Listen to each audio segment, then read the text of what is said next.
அவருக்கு நான் நன்றி சொல்ல கடமைப்பட்டிருக்கிறேன். என்னை நம்பி இந்த இடத்தை கொடுத்திருக்கிறாரு. அது மாத்திரமல்ல, சகோதரி ஜோதிபாய் அம்மா அவங்க ரொம்ப உதவியாக இருக்கிறாங்க. ஸ்லைட் கூட எனக்கு ரொம்ப ஆயத்தம் பண்ணி கொடுத்துருக்குறாங்க. அவங்களுடைய அருமை கணவர் திரு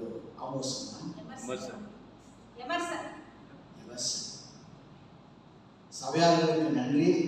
மூப்பர் அவர் எங்கே ஜோச்சர் அவருக்கு நன்றி சொல்ல கடமைப்பட்டிருக்கிறேன். ஆகவே இந்த நாள் நிச்சயமாக ஆசீர்வாதமாக இருக்கும் என்று சொல்லி நான் நம்புகிறேன்.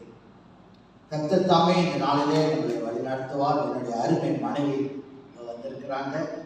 கடந்த 3 நாட்களாக அங்கே கோலாலம்பூரிலே அகில உலக ஆவிக்குரிய கூட்டத்திலே கலந்து கொண்டு நேற்று தினத்திலே தான் வந்தாங்க.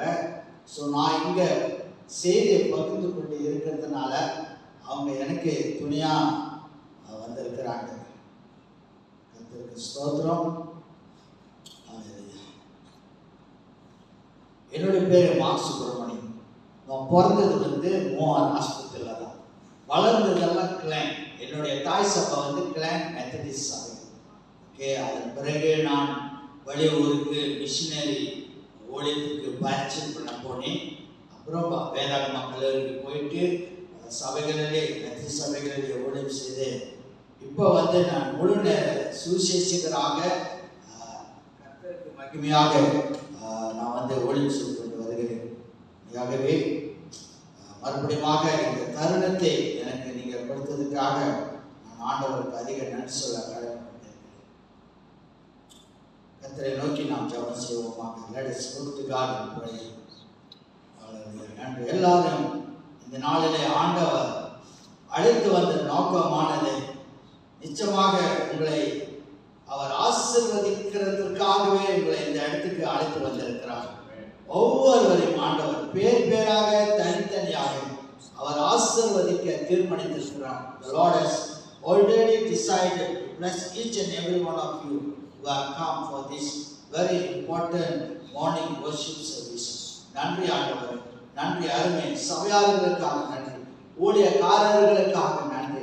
எந்த நோக்கத்துடன் ஆண்டவரே உங்களுடைய அருமை பிள்ளைகளை நீங்க அழைத்து வந்தீங்களோ அந்த நோக்கத்தின் நிமித்தம் இந்த கால வளையில் நீர் அவர்களோடு கூட பரிசுத்த ஆவியானவருடைய வல்லமையின் மூலமாக இப்பொழுது அவங்க உட்கார்ந்து கொண்டு இருக்கிற இடத்துல உங்களுடைய மகிமையான சகீனா பிரசன்னம் அவங்க உணர்ந்த வண்ணமாக ஆண்டவரை கர்த்தர் அவங்களோடு கூட பேசுறார் என்று சொல்லி அவங்க இந்த நாளை உணரும்படியாக நாங்கள் ஜெபிக்கிறோம். ஆண்டவரே உங்களுடைய நீதின் வலது கரத்தினாலே அவர்களை தொடுவீராக. இப்பொழுது எல்லா தொந்தரவுகள், தொல்லைகள், தடைகள் இயேசுவுடைய நாமத்தினாலே நாங்கள் அப்புறப்படுத்தி முறியடிக்கிறோம். ஆண்டவரே தேவனுடைய மகிமையான சகீனா பிரசன்னம் இந்த ஆலயத்தில் நிரம்பி வழிபடியாக நான் ஜெபிக்கிறேன். ஆண்டவரே கர்த்தாவே உங்களுடைய பிள்ளைகள் வந்த பிரகாரமாக வெறுமையோடு இந்த இடத்திற்கு அவர்கள் திரும்பி போக கூடாது.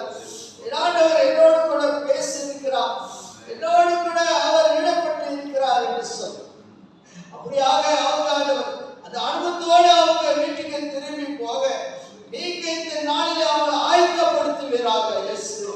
நன்றி கர்த்தாவே, நன்றி. நாங்கள் கேட்கிறதற்கும் எதிர்பார்க்கிறதற்கு மேலாகவே நீங்க செய்கிற தேவன். நன்றி கர்த்தாவே. சபையாளர்களே, விசுவாசிகளை ஆண்டவரை நீங்க கொண்டு வந்து இந்த இடத்துல ஆளுடைய வழி நடத்துவதற்காக நன்றி. இயேசு நாமத்திலே ஜெபிக்கிறோம் பிதாவே. ஆமென், ஆமென்.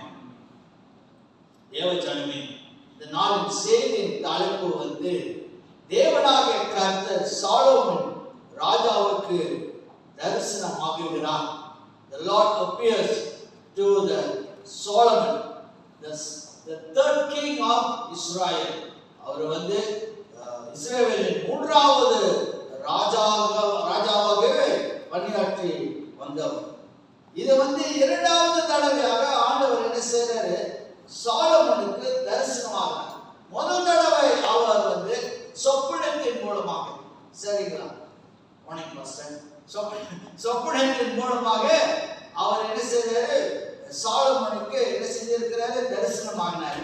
அப்பொழுதுதான் ஆண்டவர் சாலமோனுக்கு சொன்னார், சொன்னாரு, உனக்கு என்ன வேண்டும் என்று நீ கேளு, நான் உனக்கு கொடுக்கிறேன்.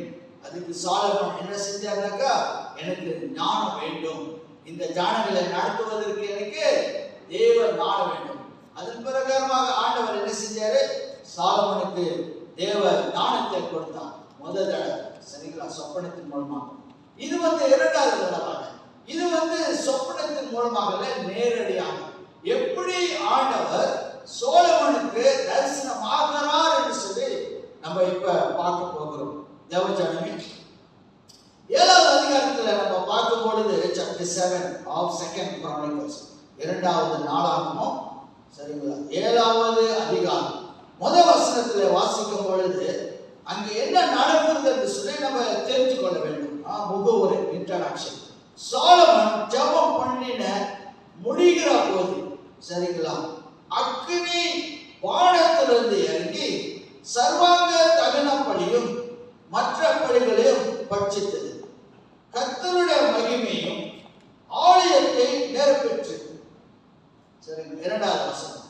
கர்த்தருடைய மகிமை கர்த்தருடைய ஆலயத்தை நிரப்பினதினால் ஆசாரியர்கள் கர்த்தருடைய ஆலயத்துக்குள் பிரவேசிக்க கூடாது இருந்தது. அப்படி என்றால் இங்கே சோலமன் என்ன செய்திருக்கிறாரு, அவர் கட்டின தேவாலயத்தை பிரதிஷ்டை செய்கிறார். He dedicates the temple that he has built. Now இந்த பிரதிஷ்டை என்று சொல்லும் பொழுது கர்த்தருக்கென்றே உரியது. ஆண்டவரே, இந்த ஆலயம் உமக்காக கட்டப்பட்டது, அதனால இந்த ஆலயம் உமக்கென்று பயன்படும்படியாக நாங்கள் என்ன செய்கிறோம், பிரதிஷ்டை பண்ணுகிறோம். அது உமக்கு உடையது, உமக்கு சொந்தமானது. உங்களுடைய ஊழியத்தை செய்வதற்காக அல்லது உங்களுடைய நாமத்தை மகிமைப்படுத்துவதற்காக நாங்கள் என்ன செய்கிறோம், இந்த ஆலயத்தை பிரதிஷ்டை பண்ணுகிறோம், டெடிகேட் பண்றோம். எல்லா காரியங்களும் இயேசுவின் நாமத்தினாலே, எல்லா காரியங்களும் தேவனுக்கு என்று என்ன செய்ய வருகிறோம், இந்த ஆலயத்திலே நாங்கள் செய்ய இருக்கிறோம். அதனால சாலமன் என்ன செய்யறாரு, அவர் ஆலயத்தை கட்டினதற்காக, அது அவருக்கு சொந்தமா இல்லை, கர்த்தருக்கு என்று சொந்தமாக்கி கொள்கிறார். அதனால்தான் இந்த 7வது அதிகாரத்தில் நாம் பார்க்கிறோம், அவர் பிரதிஷ்டை செய்கிறது. அவர் ஜெபம் பண்ணின பிறகு பிரதிஷ்டை செய்து கொண்டு இருக்கும் பொழுது தேவனுடைய மகிமையான பிரசனம் அந்த ஆலயத்திலே நிரம்பியிருந்தது. யாருக்கு உள்ளுக்கு போக முடியாத அளவுக்கு தேவனுடைய மகிமையான பிரசனம் அவ்வளவு வேகமாகவும் பலனாக இருந்தது. சரிங்களா, 11வது வசனத்தை நான் வாசிக்கிறேன் பாருங்க. 3வது வசனம். அக்கினி இறங்குறதையும் கர்த்தருடைய மகிமை ஆலயத்தின் மேல் தங்கி இருக்கிறதையும் இஸ்ரவேல் புத்திரர் எல்லாரும் கண்டபோது தலவரிசை மட்டும் தரையிலே முகக்குப்புற குனிந்து பணிந்து, கர்த்தர் நல்லவர், அவருடைய கிருபை என்று உள்ளது என்று சொல்லி அவரை துதித்தார்கள். யார்? இஸ்ரவேல் ஜனங்கள், ஆசாரியர்கள். 4வது வசனம். அப்பொழுது ராஜாவும் சகல ஜனங்களும் கர்த்தருடைய சந்நிதியில் பலிகளை செலுத்தினார்கள். அந்த பலிகளை ஆண்டவர் என்ன செஞ்சிருக்கிறார், அதை ஏற்றுக்கொண்டார். அந்த பலிகள், செலுத்தின பலிகளை அவர் பெற்றுக்கொண்டார். அப்படின்றால் சாலமன் அந்த தேவாலயத்தை கட்டினது கர்த்தருக்கு பிரியம். அவர் செலுத்தின அந்த பலிகளையும் ஆண்டவர் என்ன செஞ்சிருக்கிறாரு, ஏற்றுக்கொண்டார், பட்சித்தார் என்று சொல்லுகிறது, மனப்பூர்வமாக ஏற்றுக்கொண்டார். அதன் பிறகுதான் நம்ம பார்க்கிறோம் சாலமன் ராஜா அது நிமித்தம் என்ன செய்ய இருக்கிறாரு.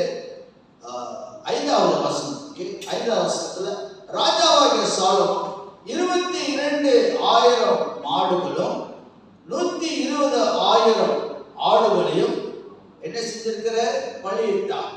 சரிங்களா, இவ்விதமாய் ராஜாவும் சகல ஜனங்களும் தேவனுடைய ஆலயத்தை என்ன செஞ்சிருக்கிறாங்க, பிரதிஷ்டை செஞ்சிருக்கிறாங்க. நம்ம சில நேரங்களில் வாகனம் வாங்கினாலும் சரி, வீடுகள் வாங்கினாலும் சரி, நம்ம என்ன செய்யணும், முதல்ல இது கர்த்தருக்கு உரியது, இது கர்த்தருக்கே இந்த வீடு நாங்கள் என்ன செய்யறோம், பிரதிஷ்டை செய்யறோம் அப்படின்னு சொல்லி நம்ம கிறிஸ்துவ என்ன சொல்லுவாங்க பழக்கத்திலே, அதாவது கிறிஸ்துவ வாழ்க்கையில இதை நம்ம என்ன செய்ய இருக்கிறோம், கடைப்பிடித்து வருகிறோம். அதே மாதிரி சாலமன் ராஜா அவர் கட்டின அந்த ஆலயத்தை கர்த்தருக்கு என்று என்ன செஞ்சிருக்கிறாரு, பிரதிஷ்டை செய்து முடிச்சிட்டாரு. இப்ப 11வது வசனம். 11வது வசனம். இங்கே நம்ம பார்க்கிறோம் 11வது வசனத்திலிருந்து 16வது வசனத்துல இங்கே கர்த்தராகிய ஆண்டவர் சாலமோனுக்கு தரிசனம் ஆகிறத இந்த இடத்துல பார்க்க போகிறோம். சரிங்களா? 11வது வசனம். இவ்விதமாய் சாலமோன் கர்த்தருடைய ஆலயத்தையும் ராஜா அரண்மனையும் என்ன செய்திருக்கிறாரு? கட்டி தீர்த்தார். சரிங்களா? கர்த்தருடைய ஆலயத்திலும் தன் அரண்மனையிலும் சாலமோன் செய்ய மனதா இருந்தது எல்லாமே நிறைவேறிட்டது. சரிங்களா? அதுதான் கர்த்தர் அதுல ரொம்ப பிரியமாய் இருக்கிறதே பார்க்கும். 12வது வசனத்துல வாசிக்கிறோம். கர்த்தர் இரவிலே சாலமோனுக்கு தரிசனமாகி, நான் உன் விண்ணப்பத்தை கேட்டு இந்த ஸ்தலத்தை எனக்கு பலியிடும் ஆலயமாக தெரிந்து கொண்டேன். இப்ப அவரு முதல்ல என்ன செஞ்சாரு? ஜெபித்து அந்த ஆலயத்தை பிரதிஷ்டை பண்ணிட்டாரு. பிரதிஷ்டை பண்ணின பிறகு ஆண்டவர் என்ன செய்யறாரு? சாலமோனுக்கு தரிசனமாகிறார். சரி, அவருக்கு தரிசனமாகி என்ன சொல்லுகிறார் என்றால், அவர் சொல்லுகிறார், அப்படி ஒருவேளை என்னுடைய ஜனங்கள் பின்வாங்கி போனாங்களா, அந்நிய தேவர்களை மறுபடியும் வணங்கினாங்களாக்கா, அவங்க என்ன செய்யணும்? இந்த ஜெபத்தை செய்யணும். சரிங்களா? இப்ப நீங்க பாருங்க 12வது வசனத்துல நம்ம பார்த்தோம். சரிங்களா? ஆண்டவர் இங்க என்ன செய்திருக்கிறாரு? சாலமோனுக்கு தரிசனமாகிறாரு. அப்படின்னா கர்த்தருக்கு பிரியமான காரியங்கள் சாலமோன் செய்து கொண்டு வருகிறார். ஆண்டவர் ஒரு மனுஷனுக்கு தரிசனமா ஆகுது என்றால் சாதாரணமான ஒரு காரியம். அவர் ஒரு ராஜாவாக இருக்கிறதுனால ஆண்டவர் என்ன செய்ய சாலமோனுக்கு தரிசனமாகும். ஆனா சாலமோன் கர்த்தருடைய சித்தத்தின்படி ஆலயத்தை கட்டி அந்த ஆலயத்தை ஆண்டவருக்கு என்று பிரதி செய்து விட்டதுனால, ஆண்டவர் அதில் பிரியப்பட்டதுனால சாலமோனுக்கு என்ன செய்யறாரு? தரிசனமாகிறார். உங்களுக்கும் எனக்கும் அதே தேவன் செய்ய வல்லவராக இருக்கிறார். பெரிய ஆசாரியராக இருக்கணும், ஆபிரகாமை போல, மோசேசை போல, ஜோசுவா போல இருக்கணும் என்ற அவசியம் கிடையாது. எப்பொழுதெல்லாம் நாம் ஆண்டவரோடு இருந்து ஆண்டவருடைய சித்தத்தை பயபக்தியோடு செய்யும் பொழுது கர்த்தர் உங்களுக்கு நிச்சயமாக என்ன செய்வார்? தரிசனமாகுவார். முகமுகமா எல்லாருக்கும் கூட வேதத்தின் மூலமாக you can see the Lord even in the Bible. The word of God is God himself. தேவனுடைய வார்த்தை வசனமானது அவருடையதா இருக்கிறது. அவரே தேவனுடைய வார்த்தை வசனமா இருக்கிறது. அம்மாவா இல்லையா? யோவான் 1வது அதிகாரத்தில் வாசிக்கிறோங்களா? ஆதியிலே யார் இருந்தா? வார்த்தை இருந்தது. அந்த வார்த்தை தேவனிடத்தில் இருந்தது. அந்த வார்த்தை தேவனிடம் இருக்கிறது. நம்ம வேதாகமத்துல பார்க்கிறோம். தேவஜனமே, வேதாகமம் அது நம்மளுக்கு ஒரு ஜீவனுள்ள நடமாடக்கூடிய ஒரு கண்ணாடியாக இருக்கிறது. நீங்க யார் என்று நீங்க அறிந்து கொள்ளணும், தெரிந்து கொள்ளணும்னாக்கா வேதாகமத்தை வாசித்து நீங்க தெரிஞ்சு கொள்ளலாம். ஏன்னா அது நம்முடைய ஆவிக்குரிய வாழ்க்கைக்கு கண்ணாடியாக இருக்கிறது. நீங்க வாசிக்கும் பொழுதெல்லாம் தேவன் அங்க இருக்கிறார். தேவனை நீங்க பார்க்க முடியும். ஏன்னா வார்த்தைகள் எல்லாமே தேவனுடையது. அது தேவனாக இருக்கிறார். அப்படி இருக்கும் பொழுது நம்மளுக்கு ஒரு விசேஷமான வெளிப்படுத்துதல் தேவையில்லை. வெளிப்படுத்துதல் வந்துருச்சு வேதாகமத்தின் மூலமாக. அதுலையா வெளிப்படுத்துதல் வேதாகமத்தின் மூலமா வந்துருச்சு. எப்பொழுதெல்லாம் வேதத்தை நம்ம வாசிக்கும் பொழுது கர்த்தரை நம்ம பார்க்கலாம். ஏன்னா அவர் பேசுறாரு, வசனத்தின் மூலமாக அவர் பேசுறாரா இல்லையா? அதனால்தான் ரொம்ப முக்கியம். கிறிஸ்தவர்களாக நாம் அதிகமாக வேதத்தை வாசிக்க வேண்டும். சரிங்களா?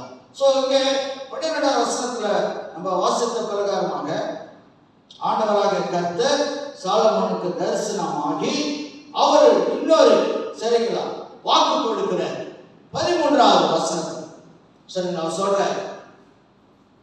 நான் மழை இல்லாதபடிக்கு வானத்தை அடைத்து அல்லது தேசத்தை அழிக்க வெட்டுக்கிளிகளுக்கு கட்டளையிட்டு அல்லது என் ஜனத்திற்கு கொள்ளை நோயை அனுப்பும் போது அவ்வளவு நல்ல மாதிரியாக நடந்துட்டு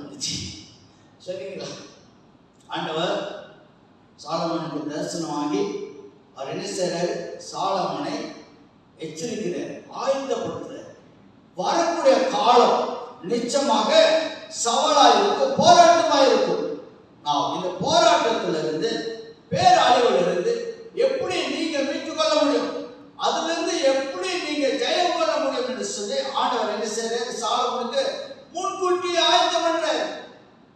சரிங்க, அந்த ஆயத்தம் எப்படின்னாக்கா, எப்படி நம்ம இந்த பேரழிவிலிருந்து வேதம் சொல்லுகிறது.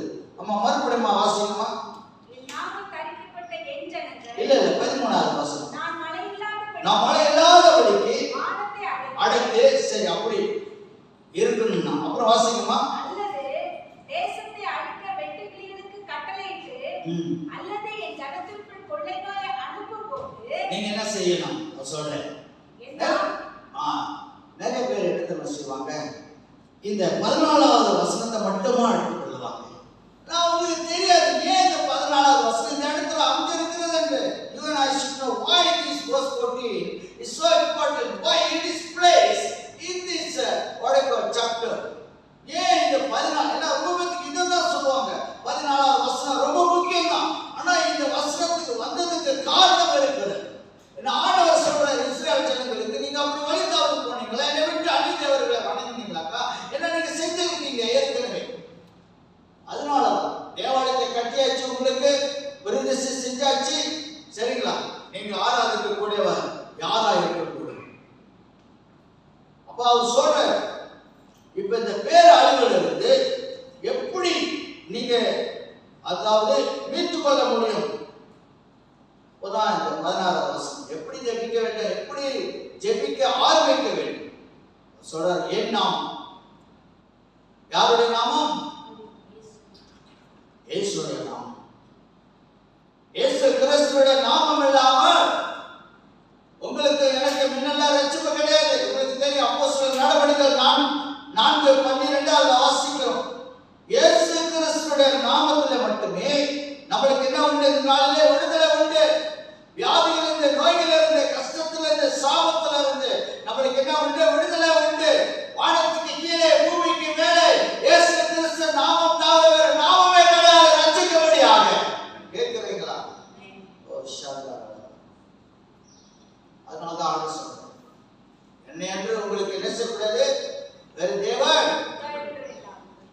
நிறைய பேர் இன்னும் மந்திரலாம் பார்த்துட்டு இருக்கிறாங்க, சோசி பார்த்துட்டு இருக்கிறாங்க. அவசரத்துக்கு என்ன பேசி பார்க்குறாங்க, பொம்மை விட்டு போறாங்க. என்னத்துல அசுத்தாவி போல, என்னத்துல பையன் அழகிறான், வியாதி அடிக்கடிக்கு வியாதி படுகிறான் தெருட. அதனால என்ன செய்யறாங்க, குறுக்கு வழியில போயிட்டு வேற சக்திக்கு வேற பலத்துக்கு அவங்க போறாங்க. அதனால சொல்ற மறுபடியும் என்னுடைய நாமம், முதல்ல என்னுடைய நாமம் தரிக்கப்பட்டு இருக்கிறது. I have been saved in my name, there is no other name, okay, below heaven and above earth, where you could get saved. அப்போஸ்தலர் நடவடிக்கைகள் நம்மளுக்கு 4:12 அவரால் அன்றி வேறொருவராலும் ரட்சிப்பில்லை இல்லை. நாம் ரட்சிக்கப்படும்படிக்கு வானத்தின் கீழெங்கும் மனுஷர்களுக்குள்ளே அவருடைய நாமமே இல்லாமல் வேறொரு நாமம் கட்டளையிடப்படவும் இல்லை என்றார். ஆமென், ஹல்லேலூயா. இன்று நீங்க இந்த இடத்துல உட்கார்ந்திருக்கிற காரணமே இயேசுவுடைய நாமத்தினாலே நீங்க ரட்சிக்கப்பட்டு இருக்கிறீங்க. வேற எந்த நாமமும் உங்களை எந்த கஷ்டத்திலும் வியாதியிலும் நோய்களிலும் என்ன செய்ய முடியாது, காப்பாற்ற முடியாது. ஹல்லேலூயா சொல்லுங்க. கர்த்தருடைய வல்லமையான நாமத்தினாலே இந்த இடத்துல நம்ம கூடி இருக்கிறோம். இயேசு நாமத்தினால தான் நமக்கு வெற்றி, ஜெயம். இயேசு நாமத்தினால தான் நமக்கு விடுதலை. இயேசு நாமத்தினால தான் நமக்கு சுகம் உண்டு. தேவஜனமே, ஓ ஷாந்தரா ரங்கரா, அவருடைய நாமத்தினால தான் நமக்கு வல்லமை. ஒவ்வொரு நாளும் நம்மளுக்கு போராட்டம் இருக்கிறது. ஒவ்வொரு நாளும் நம்முடைய அன்றாட கிறிஸ்துவ வாழ்க்கையிலே நாம் சவால்களை சந்திக்கிறோம். We have been facing lot of challenges in our day-to-day Christian life, and we need Jesus Christ, okay, to help us, to save us, or to deliver us. முதல்ல நீங்க என்ன செய்யணும், தெரிஞ்சுக்கணும். இயேசு கர்த்தருடைய நாமத்தினால, சோ அவருடைய நாமம் முதல்ல என்ன செய்யணும், தெரிந்து கொள்ள வேண்டும். இரண்டாவதாக நாம் பார்க்கணும், என்ன செய்ய வேண்டும், அவருடைய நாமத்தை தெரிந்து கொண்டு இரண்டாவதாக தங்களை தாழ்த்தணும். ஜெபிக்கிற நீங்களும் நானும் தாழ்மை இருக்கிறோம். It is very important for us to be very humble in the sight of the Lord. கர்த்தர் தாழ்மையுள்ளவர்களை என்ன செய்யறாரு, உயர்த்துகிறார். அவர்களுக்கு கிருபை கொடுக்கிறார். என்று உங்களுக்கு கிருபை நேரத்தினால தேவனுடைய பரிசுத்தமான சன்னிதானத்துல நீங்க உட்கார்ந்து கொண்டு இருக்கிறீங்க. ஒரு ஆளுல சொல்லுங்க, நான் நிற்பதும் நிர்மூலமாகாமல் இருப்பதும் சொல்றீங்க தானே. ஏன் அவர் விட்டு போறீங்க? நிறைய பேருக்கு ஆண்டோடைய நாமத்துல இருக்கிற வல்லமை தெரிய மாட்டேங்குது. அதனாலதான் அவங்க சந்தோஷமான கிறிஸ்துவ பாருங்க. இஷ்டவராங்க எல்லாம் கட்டி அவங்க அடுத்த வாரம் சபைக்கு வரலாம், அல்லது நற்கனை ஆராதனை மட்டும் நம்ம போலாம் என்று சொல்லி அப்படியே அதை வாழ்ந்து கொண்டு இருக்கிறாங்க. அவங்களுக்கு வேற நாமம் இருக்கிறது, வேற ஆள் இருக்கிறாங்க உதவி செய்ய. கர்த்தர் என்று உங்களுக்கு ஒருவர் போதுமானவராக என்று நீங்க விசுவாசித்தா ஓ சாந்தரா எல்லா ஆவிக்குரிய கூட்டத்துக்கு நீங்க முதல்ல வந்து நிற்பீங்க. சங்கீதம் 34 சொல்லுகிறேன், நான் நல்லவன் நல்லவன் என்று சொல்லி ருசித்து பாருங்க. அப்ப இங்க நீங்களும் நான் என்ன செய்ய வேண்டும்? நம்மை தாழ்த்த வேண்டும். சரிங்களா? ஹல்லேலூயா. ஜெபிக்கிற ஒவ்வொருவரும் ஆண்டவருடைய நாமத்தை பெற்றுக்கொண்டவங்க, ஆண்டவருடைய நாமத்தை ஹல்லேலூயா என்ன சொல்லுவாங்க, ஆதாயப்படுத்தினவங்க என்ன செய்யணும்? தாழ்த்த வேண்டும். இந்த நாளிலே சபையில ரொம்ப குறைவாக இருக்கிறது. தங்களை தாழ்த்தணும் முதலாவதாக. இரண்டாவதாக அதற்கு பிறகு நம்ம என்ன செய்யணும்? அப்பொழுதுதான் ஜெபிக்க வேண்டும். முதல்ல நம்ம ஆண்டோட நாமத்தை தரித்து கொண்டு, இரண்டாவதாக நாம் நம்ம என்ன செய்ய வேண்டுமோ? தாழ்த்த வேண்டுமோ? நம்ம தாழ்த்தும் பொழுது ஆண்டவர் ஏற்ற காலத்தில் என்ன செய்வார்? நம்மளை உயர்த்துவார். உங்களுடைய குடும்பத்திலே, திருமணத்திலே, வேலையிலே, பிள்ளைகளிலே எல்லா விதத்திலும் ஆண்டவர் கண்டிப்பாக நிச்சயமாக உயர்த்துவார். நீங்க எப்பொழுதெல்லாம் தாழ்மையா இருக்கிறீங்களோ அப்பொழுதெல்லாம் ஆண்டவர் உங்களை உயர்த்த என்ன செஞ்சுட்டாரு? ஆரம்பிச்சுட்டாரு. ஒரு ஆளில சொல்லுங்க, வாழ்க்கை ஒரு உயர்வான அதாவது நிலைமையை கர்த்தர் கொண்டு வருவார். அதன் பிறகு ஜெபம் பண்ணி அவருடைய முகத்தை நீங்க பாருங்க. சரிங்களா? ஏன்னா அழிவுல இருந்து நம்ம தப்பு வைக்க போகுது. ஆண்டு சொல்றது அழிவுல இருந்து நீ தப்புனாக்கா நீ என்ன செய்யணும்? அவருடைய நாமத்தை தெரிந்து கொண்டு தாழ்த்தி ஜெபம் பண்ணி, இப்ப வேற முகத்தை தேடாதீங்க. என்னோட முகம் போதும், என்ன தேடுங்க. மத்தேயு 6:33 என்ன சொல்லுகிறது? முதலாவது யாரை தேடணும்? ஒரு கஷ்டம் வந்துருச்சுன்னா நம்ம வாழ்க்கையில என்ன செய்வோம்? ஒரு ஆளா சுத்திட்டு போவோம். சரியா? எல்லா இடத்துக்கும் போயிட்டு கிடைக்கலன்னா கடைசியில ஆண்டு வருவோம். அப்படிதானம்மா? நீங்க அப்படி செய்ய மாட்டீங்க. காலையில சொல்லுங்க, ஆண்டு சொல்ற. அதனாலதான் முதலாவதாக, எத்தனாவதாக? இரண்டாவது தடவாக, மூணாவது தடவாக, முதலாவதாக. அதை கவனிக்க வேண்டியிருக்காங்க. முதலாவதாக நம்ம என்ன செய்யணுமா? தேவனை அவருடைய நீதி. என்ன நியாயமானவர், அம்மாவா இல்லையா? பச்சைபாதம் பார்க்க மாட்டாருங்க. வல்லமை இறங்கி கொண்டு தேவனுடைய சமூகத்தில் உட்கார்ந்து கொண்டு இருக்கிற இந்த இடத்துல தேவனுடைய மகிமையான சக்தி நம்ம இறங்கி கொண்டு இருக்கிறது. ஆண்டவருடைய வல்லமையான பிரசன்னத்தில் நீங்க உட்கார்ந்து கொண்டு இருக்கிறீங்க. I feel the power of God's presence as I stand here. Oh hallelujah. தேடுங்க, கைவிட மாட்டாருங்க, வெக்கப்பட்டு போக மாட்டீங்க. என் ஆண்டவரை தேடுகிறவர்கள் ஒரு பொழுது வெக்கப்பட்டு போக மாட்டாங்க. நம்மளை அவமானப்படுத்த மாட்டாங்க. நம்முடைய ஆண்டவர் நம்ம அவருக்கு பிறந்தவர், அம்மாவா இல்லையா? நீங்க அவருடைய பிள்ளைகள் தானே. எப்படி உங்களை கைவிடுவாரு? நடுத்தேரோட விட்டுருவாரு? விடவே மாட்டாருங்க. முதலாவதாக அவரை தேடுங்க. எவ்வளவு கஷ்டம் வந்தாலும், வேதனை இருந்தாலும், வலி இருந்தாலும் அவரை முதல்ல தேடுங்க. ஆண்டு சமூகத்துல போங்க. அம்மா ஜோதி அம்மா சொன்னாங்களே, நாளைக்காவது உபவாசம் எடுத்துட்டு வாங்க. அதனுடைய அருமை பெருமை உங்களுக்கு தெரியுங்க. வாரத்துக்கு ஒரு தடவையாவது நம்ம உபவாசம் எடுக்க கட்டாயம் அவசியம் ஏற்படுது. ஏன்னா நம்முடைய கண்களுக்கு முன்பதாக அநேகர் ஆண்டவர் அறியாம தெரியாம மறுத்து கொண்டு இருக்கிறாங்க. ஒருவேளை உங்களோட உபவாச ஜெபத்தின் மூலமாக அவங்க ரட்சிக்கப்படலாம், சபைக்கு வரலாம். ஆமாவா இல்லை? அவருடைய முகத்தை தேடுங்க. அதன் பிறகு தங்கள் பொல்லாத வழிகளை விட்டு திரும்புங்கள். சில நேரத்தில் நம்ம ஆராதிக்கிறோம், துதிக்கிறோம், ஸ்தோத்திரிக்கிறோம், ஊழியம் செய்கிறோம், வேத வாசிக்கிறோம், காணிக்கை கொடுக்கிறோம், தசமபாக கொடுக்கிறோம். ஆனா நம்ம இடத்துல ஒரு சில மரபுகளோட பாவங்கள் இருந்து கொண்டுதான் இருக்கிறது. அதை நம்ம விட்டு விடணும். ஆண்டவர் சொல்றாரு, உன் ஜெபத்தை கேட்கப்படமாட்டோம். You desire that the Lord might hear your prayer. You got to forsake this. சரிங்களா? உங்களுடைய பொல்லாத வழிகளை சின்ன பாவங்கள், தவறுகள், அதிகமாக பணம் பார்க்கிறது, அதிகமாக வாட்ஸ்அப், அதிகமாக யூடியூப், அதிகமாக போன்ல நீங்க நேரத்தை செலவு பண்றீங்க. கூடவே கூட்டிட்டு போறீங்க. போனீங்க போனாலும் வேதம் பைபிள் கொண்டு வரது கூட பரவாயில்ல, ஓடுது ரொம்ப முக்கியமா இருக்குது. That can be you are very addicted, you become slave. Okay, இந்த தொலைபேசி ஆகக்கூடாது. ஸோ இது ஒரு எடுத்துக்காட்டு தான். தங்கள் கொள்ளாத வழிகளை விட்டு திரும்பினோம். If at all you leave all the what you call wicked ways, okay, and come back to me, I will shower manifold blessing upon you, your family, husband, wife and children. நிச்சயமாக உன்னை ஆசீர்வதிக்க உன்னை மட்டும் உன் கணவர், மனைவி, உன் பிள்ளைகள், உன் வீடு, உன்னுடைய காடி, உன்னுடைய வேலை எல்லாமே சேர்த்து நான் சொல்றாரு. நான் உன்னை ஆசீர்வதிப்பேன். உனக்கு உணவுகள் எல்லாமே ஆண்டவர் சத்தியமாக ஆசீர்வதிப்பேன் சொல்லி சத்தியம் பண்ணி கொடுத்திருக்கிறாரு. அவர் போய் சொல்லுவாரா? சொல்லுங்க, ஆண்டவர் போய் சொல்றாரா? அவர் சொன்னாரா? கண்டிப்பா செய்வார். அவர் சொல் வீரர் மாத்திரமல்ல, செயல் வீரரும் கூட. இன்று நீங்க இங்க இருக்கிறதுனாக்க ஆண்டவரோட வாழ்க்கையில இன்னும் கிருபையாக பொறுமையாக என்ன செய்யறாரு? இறக்கப்பட்டு கொண்டிருக்கிறார். ஆமாவா இல்லையா? எவ்வளவு தவறு தப்பு பண்ணி இருக்கணும். சரிங்களா? அதெல்லாம் ஆண்டவருக்கு தெரியாத, தெரிந்தும் கூட நம்மளை இன்னும் நேசித்து, இன்னும் நம்ம மீது அன்பு செலுத்தி, இன்னும் இந்த ஆராதனைக்கு கொண்டு வந்திருக்கிறாரு. ஓ சாந்தா, அவர் எப்படிப்பட்ட ஒரு தேவனா இருக்கக்கூடும். தேவஜனமே விட்டுவிடுங்க, வேண்டாம், கெட்ட பழக்கமே வேண்டாம். சொல்லுங்க, ஆண்டவரே நான் உடம்புக்கு செய்யறேன். Lord, I make a covenant today. இனிமேல் இந்த பொல்லாத காரியத்தை நான் செய்ய மாட்டேன். ஆண்டவரே, தவறான உறவுகளை நான் ஈடுபட மாட்டேன். ஆண்டவர், இனிமே ஆண்டவர் எப்படி நான் கோபப்பட மாட்டேன். இனிமேல் அந்த பேரை பேச மாட்டேன். ஆண்டவர், make a covenant with God. செய்வீங்களா? செய்யுங்க. கர்த்தர் உங்களோடு கூட இருப்பார். ஒரு உடன்படிக்கை என் வாழ்க்கை மாறணும். எனக்காக மாத்திரமல்ல, என் குடும்பத்துக்கு மாத்திரமல்ல, என் நாட்டுக்காக நான் மாறணும். ஆண்டவர், உங்களுடைய பிள்ளைகளுக்காக நான் மாறணும். என்னுடைய மாற்றத்தின் மூலமாக என் பக்கத்தில் இருக்கிறவர்கள் மாறுவாங்க.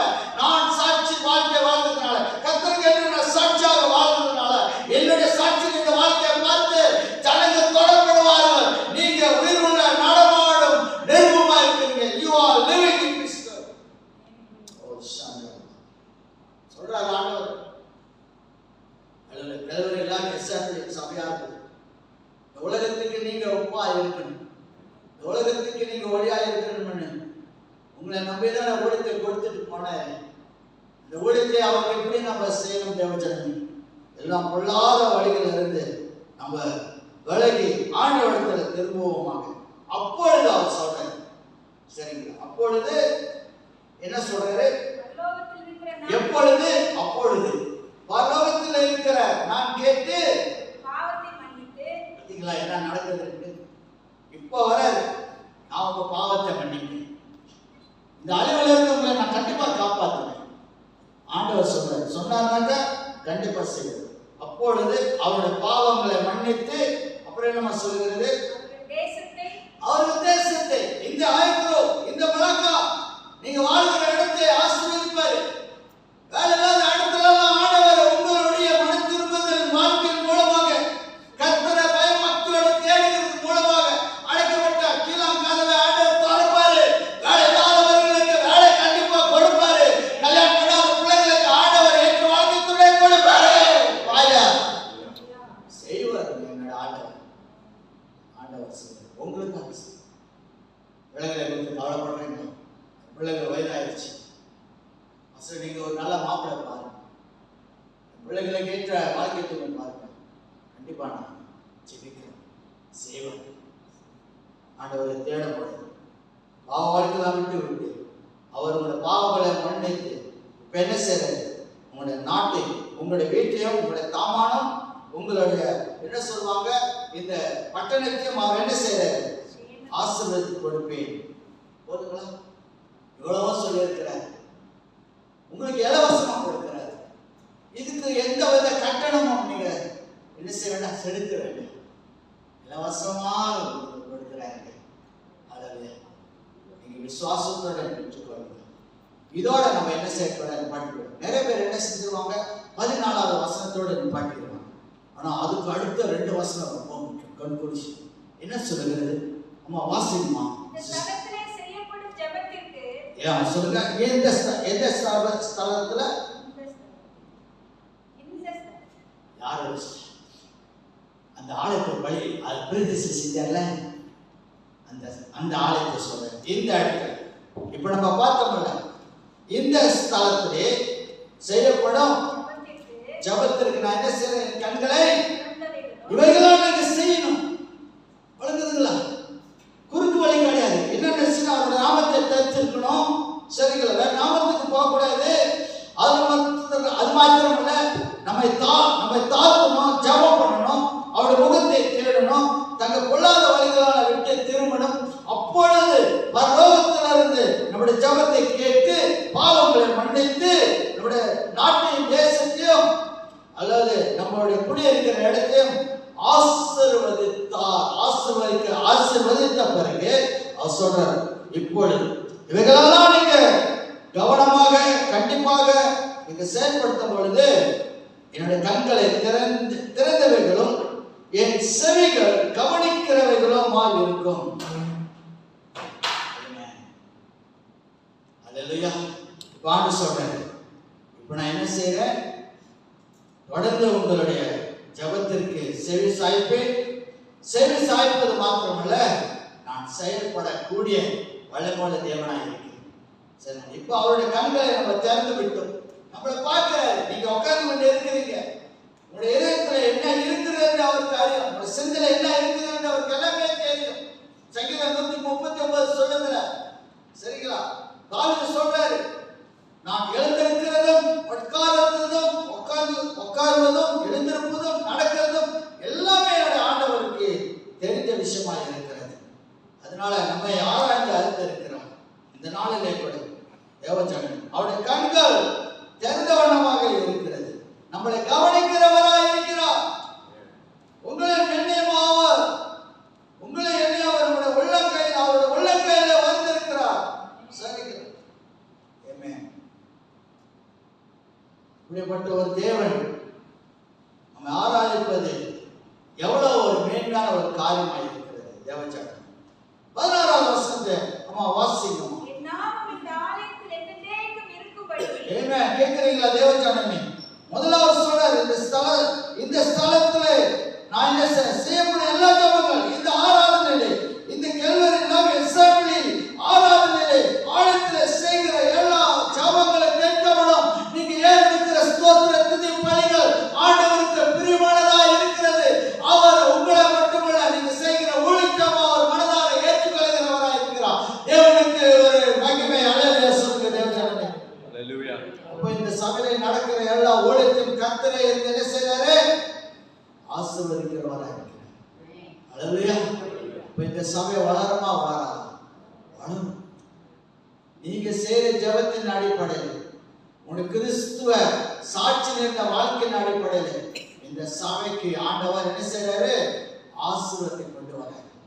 ஒவ்வொரு வாரம் நீங்க ஜெபம் பண்ணுங்க. நான் அப்படிதான் ஜெபம் பண்ண ஆண்டவர், இன்னைக்கு யாராவது ஒரு ஆத்மா வரணுமா? யாராவது நீங்க கொண்டு வாங்க ஆண்டவர். இந்த வாரம் முழுவதும் நான் யாருக்காவது ஆண்டவரை பற்றி சொல்லணும். அவங்களுக்கு ஒரு தடவையாவது ஆண்டவர் ஒரு ஆத்மாவோடு கூட ஆண்டவரை நான் என்ன செய்யணும்? உங்களுடைய நற்செய்தியை பகிர்ந்து கொள்ளணும். நீங்க அப்படி செய்யுங்க. யாராவது புதிய ஆத்மாவை ஆண்டவரை இந்த ஆராதனைக்கு கொண்டு வாங்க. அதே மாதிரி கர்த்தர் கொண்டு வர விசுவாசிக்கிறீங்க தானே? அப்ப இந்த 16வது வசனம் அப்படியாக சொல்லுகிறது. சரிங்க. இப்ப ஆண்டவர் சொல்றாரு, என் நாமம் இந்த ஆலயத்தில் என்றென்றைக்கும் இருக்கும்படி. எந்த ஆலயம்? இந்த ஆலயம் கல்வரி அசெம்பிளி சபையிலே ஆண்டவருடைய நாமம் என்றென்றைக்கு இருக்கும்படி நான் இதை தெரிந்து கொண்டேன். எதை தெரிந்து கொண்டேன்? இந்த ஆலயத்தை தெரிந்து கொண்டேன். அல்லேலூயா சொல்லுங்க. சபை தேவஜனமே, நீங்க ஒவ்வொருவரும் ஊழியக்காரர்கள், நீங்க ஒவ்வொருவரும் ஆசாரியர்கள், நீங்க ஒவ்வொருவரும் ஊழியம் செய்யும்படியாக நீங்க ரட்சிக்கப்பட்டிருக்கிறீங்க. நான் சீஷன். நான் மற்றவங்களை சீஷன் ஆக்குவதற்கு தான் ஆண்டவர் என்னை ரட்சித்தார். நான் மட்டுமே கிறிஸ்துவுக்கு வாழ்வதற்கு நான் என்ன செய்யல? ரட்சிக்கப்படல. மற்றவங்களை ரட்சிப்புகள் நடத்துவதற்கு என்னுடைய கட்டாயம் கடமையாக இருக்கிறது. மறந்து விடாதீர்கள் தேவஜனமே. அப்ப ஆண்டவர் சொல்றார், என்றென்றைக்கும் இருக்கும்படி, அல்லது என் நாமம் இந்த ஆலயத்தில் என்றென்றைக்கும் இருக்கும்படி நான் இதை தெரிந்து கொண்டு பரிசுத்தப்படுத்தினேன். என் கண்களும் என் இருதயம் என்னாலும் இங்கே இருக்கிறது. ஒரு ஆளுநர் சொல்லுங்க, விசுவாசி. அடுத்த வாரம் ஞாயிற்றுக்கிழமை ஆண்டவரை புதிய ஆத்மா வரணும்னு சொல்லி நீங்க வாரத்தோடு முடிந்தால் உபவாசத்தோடு வாங்க. இது நம்மளுடைய ஆலயம், கர்த்தர் நம்மளுக்கு கொடுத்திருக்கிற தேவ ஆலயம். ஆமாவா இல்லையா? நம்மளை நம்பிதான் இந்த ஊழியத்தை கொடுத்திருக்கிற. நம்ம ஜெபிக்காம வேறு யாருமே ஜெபிப்பா? ஆண்டவரே, இந்த இடத்தை நீங்க கர்த்தரை புதிய ஆத்மாவை கொண்டு வந்து நிரப்புங்க ஆண்டவர். நாங்க பாவ இருளை வாழ்ந்து வந்தோம், சாபத்திலே சாப கட்டுகளிலே நாங்க ஆண்டவர் மாட்டி சிக்கி தவித்துக் கொண்டு இருந்தோம். உலக இச்சைகளுக்கு உலக ஆசைகளுக்கு அடிமையா இருந்தோம். ஆனா இன்று எங்களை நீ ரட்சித்து இந்த சபைக்கு ஆண்டவரை கொண்டு வந்திருக்கிறீங்க. உங்க மூலமாக யாராவது ரட்சிக்கப்பட மாட்டாங்களா ஆண்டவர்? கேளுங்க, கர்த்தர் பயன்படுத்தும். கர்த்தரை நோக்கி நாம் பார்ப்போம், பார்க்க விடாதீங்க. ஆண்டவரை தேடுகிறவர்கள் நிச்சயமாக அவர்கள் கண்டடைவார்கள்.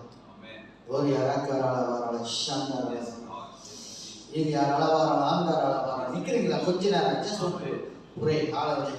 நீங்கெல்லாம் விசேஷமானவர்கள், நீங்க சாதாரணமானவர்கள் அல்ல. ஒரு 2 காரியங்களை உழைப்பீங்க. இயேசு கர்த்தருடைய அபிஷேகம் அளவு அதிகமாக இருக்கணும். Just ask God, use me. நான் பாவிதான், நான் பலவீனமானவன் ஆண்டவர். கழுதையை பயன்படுத்தினது பேரு இந்த ஆண்டவரை. கழுதையை பயன்படுத்தி ஆண்டவரை இதுவரைக்கும் நான் யார் இடத்துல சுவிசேஷம் சொன்னதில்லை. என் மூலமாக யார் மேல ரட்சிக்கப்படுவதில்லை. ஆனா இந்த நாளிலே கர்த்தர் விடுதலைக்காக மன்றாடி கெஞ்சி கேட்கிறோம் ஆண்டவர். கல்வரி சபையாளர்களை உங்களுடைய வல்லமையான கருவியாக பயன்படுத்துகிறாங்க. எத்தனை பேர் ஒவ்வொரு நாளும் நாங்கள் சந்திக்கிறோம் ஆண்டவர். வேலை செய்யற இடத்துல சாப்பாட்டு கடைக்கு போகிறோம், அங்கே நாங்கள் புதியாத்மாவை சந்திக்கிறோம் ஆண்டவர். அடுத்த ஞாயிற்றுக்கிழமை ஆராதனையிலே ஆண்டவர் ஒரு ஆத்மாவாவது நாங்கள் எப்படியாவது கொண்டு வர எங்களை உடைய வல்லமையான கருவியாக பயன்படுத்துகிறார்கள். பயன்படுத்துவதை உபயோகமாக உடைய நாமத்திற்கு வகையாக எங்களை பயன்படுத்துவார்கள். ஒரு இறக்காரால வரணும், பரிசுத்தாவின் வரங்களினாலே நிரப்ப மாட்டவர். Empower us with the gifts of the Holy Spirit of God. We cry out to you, Lord, for the perishing soul. அடுத்த போய் ஒரு ஆத்மாவுக்காக நாங்கள் மன்றாடி கெஞ்சி கேட்கிறோம் ஆண்டவரே. தாவீது குமாரனாக இயேசு கிறிஸ்துவே, 10 குஷ்ட ரோகிகளுக்கு நீங்க மனம் இறங்கி அவங்களை சுகப்படுத்தினது போல ஆண்டவரே கர்த்தர் பர்தேமியோ ஆண்டவர் அந்த குருடனை தொட்டு பார்வை கொடுத்தது போல இந்த நாளிலே ஆண்டவர் எங்களுக்கு மனம் இறங்கி நாங்கள் இந்த நாளிலே ஆண்டவர் இங்கே வந்திருக்கிற ஒவ்வொரு மேலும் உங்களுடைய அபிஷேகம் கரத்தினாலே, ஆடி பாய்ந்த கரத்தினாலே, விடுதலை கொடுக்கிற கரத்தினாலே, அற்புதங்கள் அதிசயங்கள் செய்த கரத்தினாலே ஒவ்வொரு மேலும் உங்களுடைய நீதி வலது கரத்தை வைய காட்டுவதை இப்பொழுது ஒரு அரக்காரால அக்னி ஒவ்வொரு மேலே எங்களை பயன்படுத்துகிறார். அறிவு சமையாளர்களை பயன்படுத்துகிறார். இந்த அறிவை சபையில இங்கே எழுப்புதலை கொண்டு வருவதற்காக, இந்த அறிவை சபையாளர்கள் மூலமாக அவங்க உபவாச ஜபத்தின் மூலமாக ஆண்டவரை கர்த்தரே இந்த சபையில இங்க பெரிய அளவில் எழுப்புதலை கொண்டு வருவதற்காக